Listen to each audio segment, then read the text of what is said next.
Hey everyone, it's Chris back again, and this is my first video I'm doing exclusively for VidMe. If anyone's here from my YouTube channel, you know I have grievances with YouTube and their new soft censorship.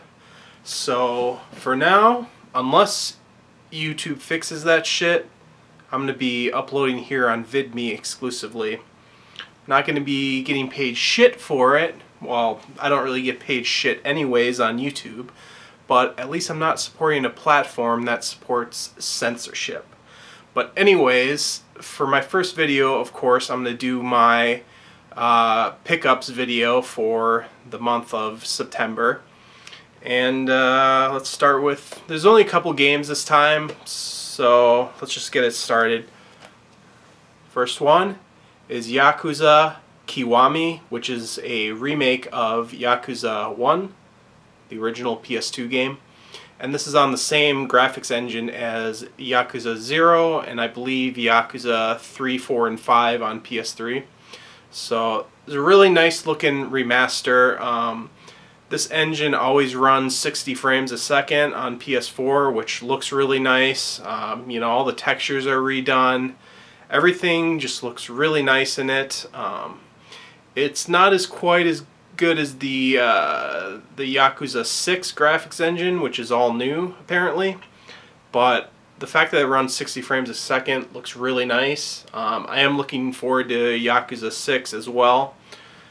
I'm not sure how I'm going to catch up on the series though, since 2 is being remade now, Kiwami 2, and then I would have to buy 3, 4, and 5 on PS3, but 2 isn't going to be out till after 6 is out, so that's a bit of a dilemma for me. But chances are I won't even beat 0 and Kiwami before that even happens, with how slow I am with beating games, but we'll see. Anyways, it's very similar to 0, almost the same gameplay, just obviously takes place after 0, so you know, it's a free roam beat 'em up. Not much more you can say about that. Crime story, really nice story as usual, really well done. Completely Japanese voice this time. I believe the PS2 original had an English dub, which was really awful, but probably in kind of a comedic way how bad it was. But yeah, that's the only downside with these games if you don't speak Japanese, is you have to be constantly looking at the screen to read the subtitles. And that's an issue that I have with any, you know, movie that's in, you know, Japanese, Chinese, whatever. But still, it's very excellent. I would highly recommend it. And it came with this awesome steelbook, I must say. The artwork is fantastic. It's a little smudged up, but especially the back with the dragon and, yeah, that's a dragon and a fish. And there's the side with Yakuza Kiwami. Vertical, like, you know, kanji should be.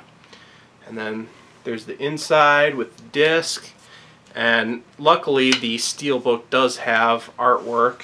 I'll show you. Take this warning sheet out.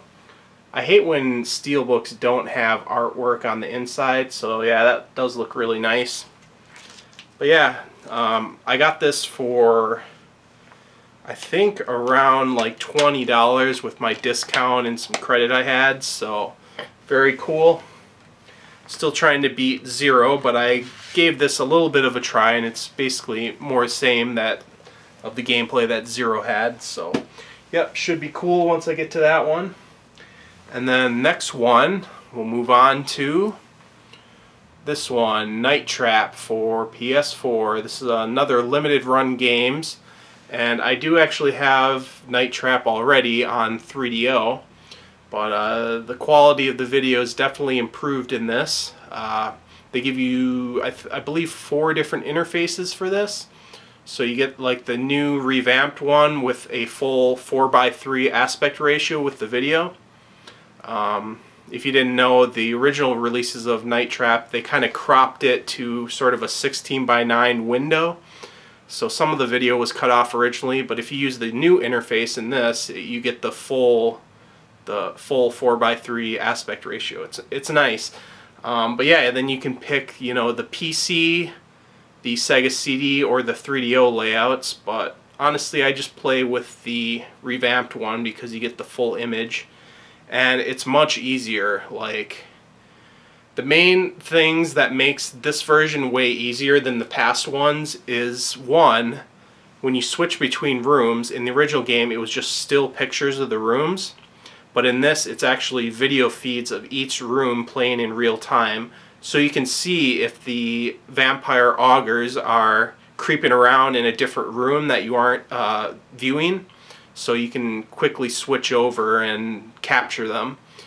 And the other thing that makes this one much easier is the fact that, at least I only played the 3DO version, but in that version, if you mash the button when an augur is in the room to trap them, if you mash the button before they're actually on the trap, you'll fail and you can't hit the button again.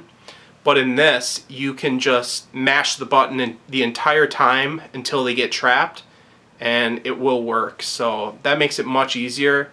In fact, if it didn't have that, I would probably not like this version, because the indicator for trapping them that turns from green to red, it's very hard to see for someone with color blindness like myself. So I basically have to mash the button because I can barely see when it goes from green to red. It's really subtle. The original game had a meter with like a white box at the end, and when the meter hit the white box, that's when you trap them. But in this, it's just like a blinking light that fades from green to red, and it's really hard to see. So luckily, it's still playable because of that reason. But yeah, the video quality's good. It has a lot of new deleted scenes. It's got a new intro that explains more about how the traps work and all that, and like what the team did before that. And then there's deleted scenes of that kid Danny. He can get killed now. And I believe there's another scene with the mother fighting with one of the special forces people. But yeah, there was actually a couple glitches, I believe, with unlocking the deleted scenes and some performance issues. So unfortunately, unless you patch this game, it's not fully working, which kind of pisses me off.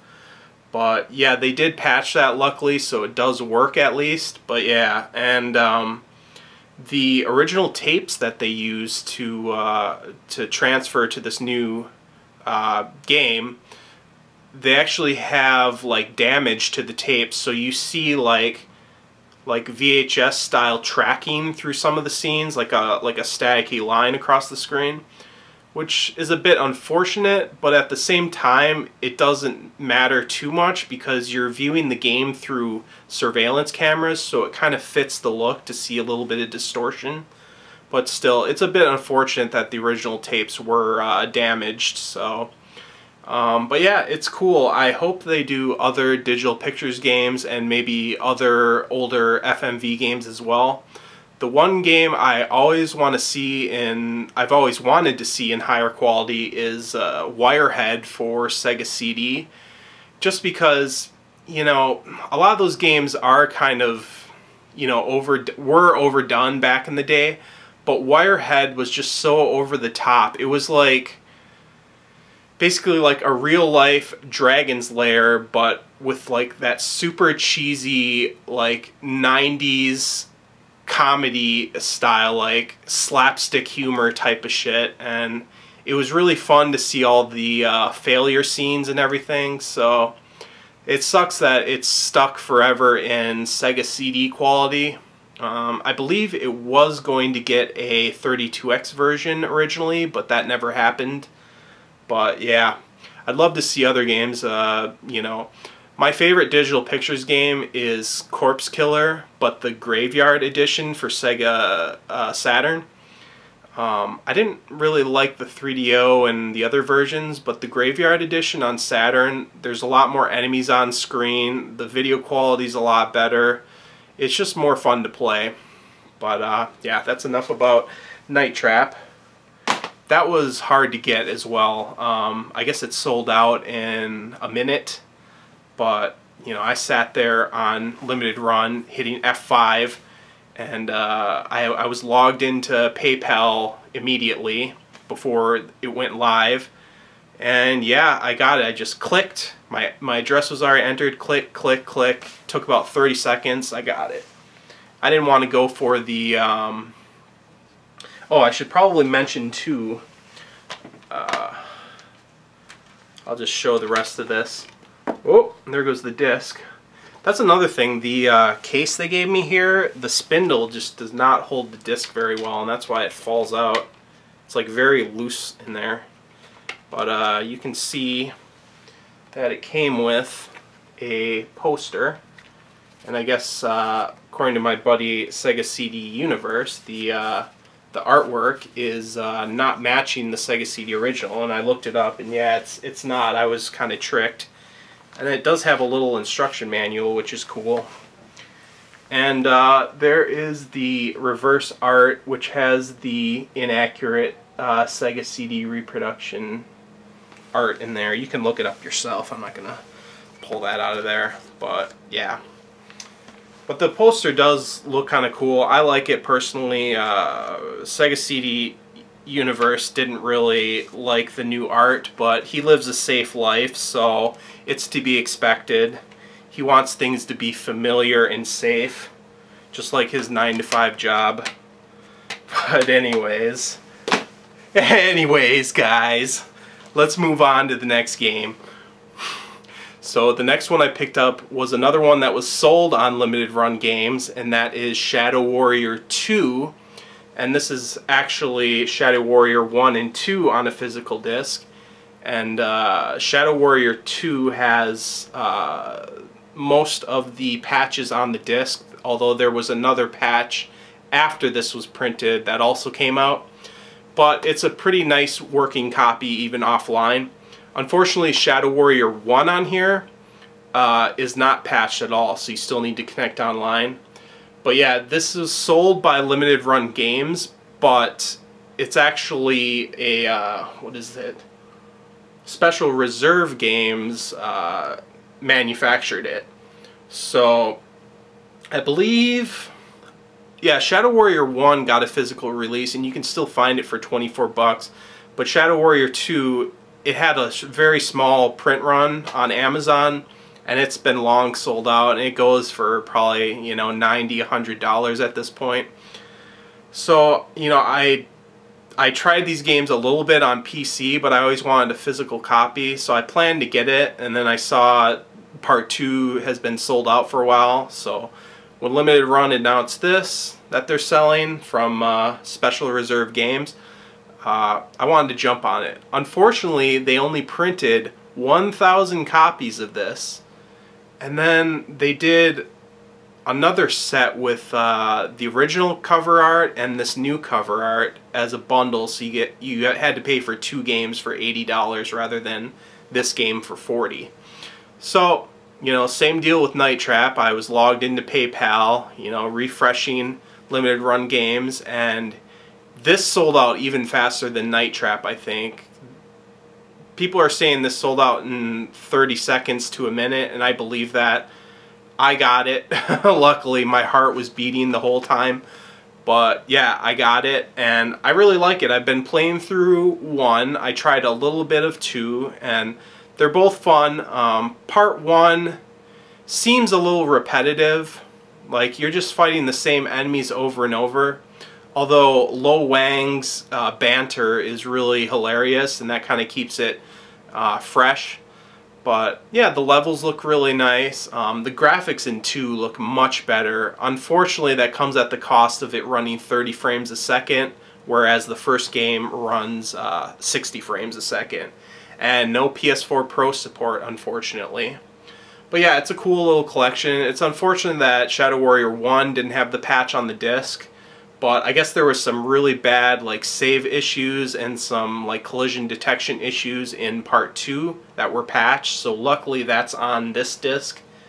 But as you can see, there was basically, there's the Shadow Warrior 2 disc, a little slip. And this was just the sticker that was on the outside cellophane that I kept. And then just a little flyer there. with just, you know, whatever. And then the Shadow Warrior 1 goes there, but I took it out because it's in the PS4 right now. That's what I've been playing mainly lately. But yeah, actually when this set came out originally on Special Reserve, it came in a nice, much nicer package. It was like kind of a old cloth bag looking thing with the Shadow Warrior logo. I believe it had, oh yeah, it had a kanji scroll that you could open up, and it said like something like butt or something in, you know, Japanese or Chinese, I forget. But yeah, it's a cool package. $40 for 2 games is a decent price. I mean, even if Shadow Warrior 2 was still available on Amazon, you'd probably pay 25 bucks for it and then 25 for the first one. So I say it was worth it. So anyways, that's enough about Shadow Warrior 1 and 2 collection. Cool games. 2 is better, supposedly. Looks way better. It plays a little more like Borderlands, I guess, which some people didn't like. I don't know if I'll like it for sure. But, yeah. Anyways, let's move on. This is the final game I picked up, so not a lot of purchases lately. But, you know, in the next 2 months, I might have maybe 4 or 5 more purchases. I'm thinking of getting a retro game, but I won't spoil which one it is. But I've just been kind of having the urge to finally play this retro game I'm talking about. But, we'll reveal that in a future video if I get it. Anyways, here's the game that I picked up. Metroid Samus Returns for 3DS. This is the special edition, and this is a remake of Metroid 2 for Game Boy. And yeah, it definitely needed to be remade. I mean, it's still playable in the basic sense on Game Boy, but the Game Boy version doesn't have a map, which is the same problem I had with Metroid 1. I mean, the gameplay is still fine, you can control it fine, the graphics are fine for the era, but not having a map is just too tedious for me this day and age. Maybe when I was a kid I'd sit there drawing out a map, but I just can't handle it. So just like Zero Mission remade Metroid 1, this remakes Metroid 2. And I had my doubts because the development was by Mercury Steam, which I believe they kind of handled more the engine and the, you know, just the general gameplay mechanics. But I believe, I forget the guy who does the Metroid series, Sakamoto, I want to say. But yeah, he oversaw the project, the original Metroid guy, so it did turn out good. And only crappy thing, I'll try to open this package. It's really tough to open this flap. It's like really tight in there. But the only unfortunate thing about this special edition is it's way crappier than the European one. The European one had an art book, a Game Boy cartridge style steelbook case. It had the soundtrack, I believe, and like some sort of pin. But this is simply the game itself, which I reversed the cover. And this is the only special thing about the special edition over the normal, really, is the fact that it has a reversible classic Game Boy style case. And you probably won't be able to see that. Maybe it'll focus, yeah. But you can see, I believe, I believe it's that Metroid, although I can't see. One of the Metroid words on there is spelled wrong, where it's like Metroid. So that's kind of a funny typo on there. But yeah, it's just got, you know, it's got the normal art, which I believe, yeah, the normal art is the same as this, so I'm not going to turn it around.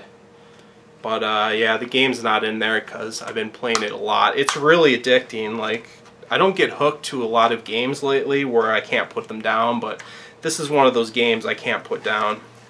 But then the other thing in here is the soundtrack, and it's on kind of a cardboard CD case. You know, not like a little sleeve, but it's actual fold-out type one. There was a couple Nine Inch Nails albums that had this kind of smaller, you know, cardboard CD case, and I did not open it. I don't really see the need because, you know, I can just get all the music on YouTube anyways, so just gonna leave that sealed. If you want to see what it looks like on the inside, I'm sure you can look it up. No one's gonna come to my channel to get a comprehensive look at this. I'm sure all the big YouTubers that get it early beat me to the punch, so who cares. But anyways, yeah, it's a great game. It's in you know, full 3D graphics, not sprite based. The 3D effect is really well done in this. Like a lot of the third-party 3DS games, the 3D effect has a lot of ghosting on the image, like double images.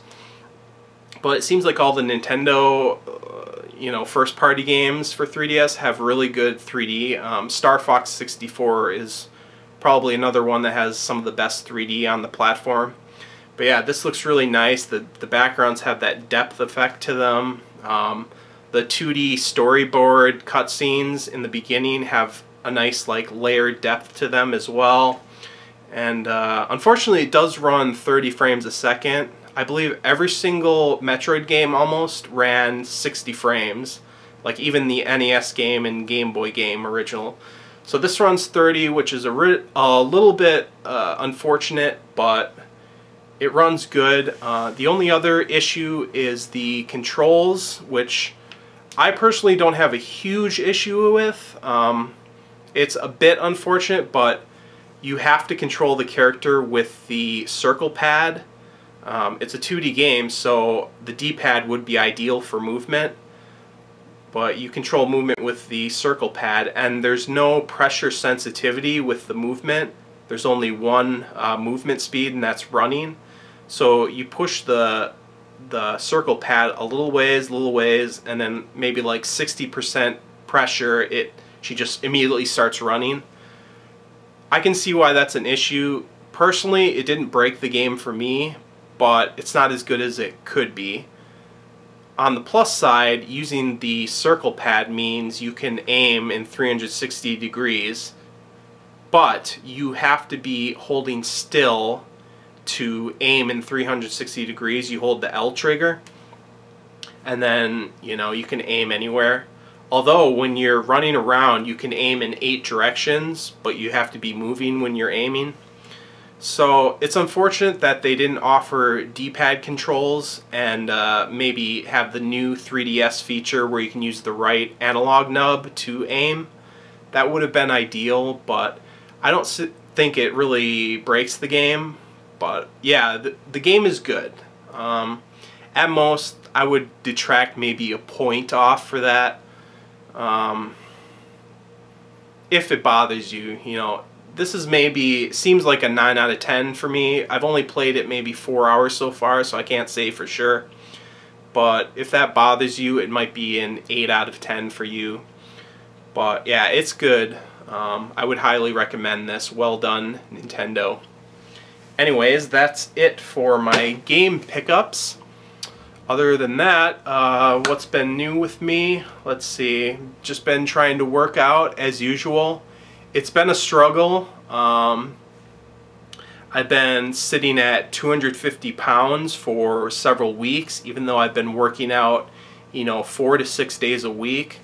It's been tough to break that, but I did finally get below 250 in the past couple days.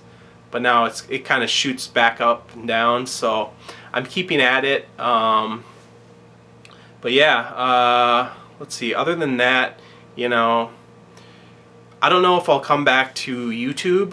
Like I said, if they do something about that policy with demonetizing videos, I may come back. But I don't know. It's just so ridiculous. It's not about the money, because I don't really get much money anyways. It's the fact that YouTube is saying if you are not politically correct, you are not allowed to profit off the work that you do on here. And even if I make $1 a month, like, just the principle of the matter is ridiculous. I had all these videos demonetized that were simply like me cooking or just like straight gameplay videos. I think even some of my like graphical comparison videos got demonetized for who knows what reason, what offensive content is in there. And from what I've heard, it's an algorithm that just is like constantly learning to demonetize videos via certain criteria. So it's just total bullshit. They need to fix that shit, you know. If they do fix that, I may come back, but I'm so fed up with Google. They're scummy. VidMe is very nice so far as freedom of speech, but it would be nice if I could monetize easier on here. I believe the only way to monetize is to basically ask for donations, and I don't know if I would even want to go that route because I'm not that big enough to even feel like I deserve to ask for donations. But yeah, like I said, it's just YouTube's idea that you have to not use wrongthink, otherwise you aren't allowed to profit off your work. It's scummy. But let me think, is there anything else new? I don't think so. Just doing my thing, you know. There's not going to be a lot of videos in the future. You know, I'll do some pickups videos as usual. Just this whole YouTube thing really demotivated me to continue. If I think up an idea though, I will definitely film it. Like a lot of the times I'll be driving somewhere and you know, I'll go to like fast food and I'll be thinking of that sizzled meats meme, and then I'll film a really ridiculous video in there of me enjoying my meats way too much. But yeah, if I think of some more funny ideas, obviously I'll film them and upload them on VidMe. And if you fix your shit, YouTube, I will come back. But for now, this is a VidMe exclusive, so hope you guys enjoyed. Anyways, I'm out for now. Peace.